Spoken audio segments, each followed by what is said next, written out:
काँग्रेसचे नेते राहुल गांधी यांच्या भारत जोडो न्याय यात्रा अंतर्गत पंतप्रधान नरेंद्र मोदी यांच्या संदर्भात वक्तव्य करण्यात आले होते।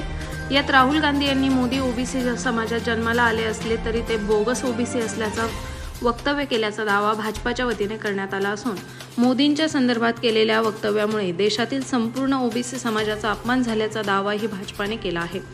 या वक्तव्याच्या निषेधार्थ नंदुरबार जिल्हा भाजपाच्या वतीने निषेध करण्यात आला असून नंदुरबार शहरातील नगरपालिका चौकात निषेध आंदोलन करण्यात आले। या आंदोलनात भाजपा कार्यकर्ते आणि जिल्हा पदाधिकारी मोठ्या संख्येने उपस्थित होते।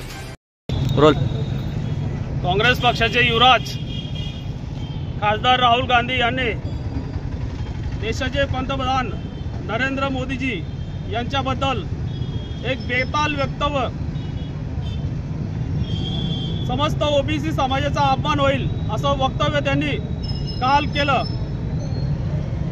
त्यांच्या वक्तव्यात असं होतं की मोदीजी जन्माला जरी ओबीसीत आले असतील, ओबीसी समाजात असतील तरी ते ओबीसी नाहीत असं बेताल वक्तव्य या राहुल गांधीने केलेलं आहे। या वक्तव्याने समस्त तेली समाजाचा, समस्त ओबीसी समाजाचा त्याने अपमान केलेला आहे।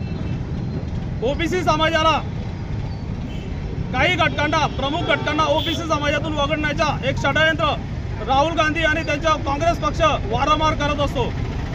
ओबीसी समाजातील प्रमुख घटक हे आरक्षणापासून दूर जावेत, त्यांना आरक्षण मिळू नयेत व काही वेगळ्या घटकांना ओबीसी समाजात सामील करावं असं मोठं षडयंत्र वारंवार काँग्रेस पक्ष आणि राहुल गांधी ही भूमिका घेत असतं। त्याचा तीव्र निषेध आज भारतीय जनता पार्टी नंदुरबारच्या वतीने, युवा मोर्चाच्या वतीने आम्ही आज करत आहे। मुर्दाबाद।